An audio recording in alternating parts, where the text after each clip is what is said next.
Are there still aspects of apologetics or scholarship that is left to explore in Old Testament, or are we kind of just so far away from those elements that we're just kind of blowing our straw paper at it and seeing if we can knock down any targets and seeing if it'll stick against the wall? Are we too far removed and the sands of time have done away with everything, or are there still really important questions to answer? From the Old Testament, you mean? Yeah. Mm-hmm. Oh no, definitely. We're not too far removed. Again, if we understand the New Testament, we can only understand it fully in light of the Old. There's no way. For example, even think about the concept of when Jesus says, "I am the good shepherd."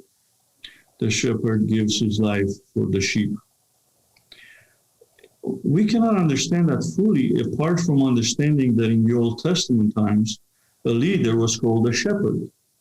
Shepherds were leaders. They were not just, shepherd of sheep. Ezekiel 44, for example, talks about the wicked shepherds of Israel, who, just feed themselves. And then the psalmist writes, "The Lord is my shepherd." For someone in ancient Near East, they would understand that concept. That doesn't just mean a shepherd who leads sheep. That means a leader to be followed. So we have that actually in the English language, right? The shepherd is the pastor of the church, right? The pastor of the church. That is the word for shepherd. But he's not just leading sheep. He's got to feed sheep. The Lord is my shepherd. I shall not want.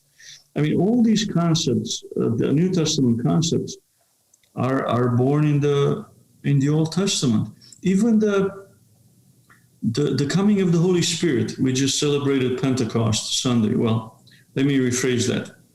The Christian church in the world celebrated Pentecost. Probably most of our churches never mentioned it. But anyway, I see that's another departure. We're even departing from the New Testament times. We're departing from Old Testament times. Yeah. I just heard a so-called pastor said that unfortunately he has to teach from the Bible still.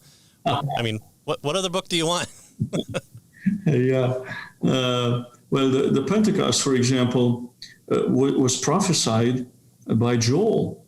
I mean, you have clear, direct prophecy from Joel to Acts chapter 2. You can understand one without the other. And actually, that's even more important because Joel also prophesies about not just the coming of the Spirit, but end times. There is a time when that's some of the prophecies that have not yet been fulfilled. So we're talking about second coming of Christ. Isaiah talks about that. You have Zechariah talking about it. You have Joel talking about that. So to ignore Old Testament is to ignore end-time prophecy, and which is, by the way, another whole topic that I'm sure you covered at some point. But all those things have originated in the Old Testament. Yeah. The idea that the return can't happen because Cyrus reads the Old Testament and finds his name there. I mean, it just can't happen then because prophecy would be real then. Yeah, that's interesting.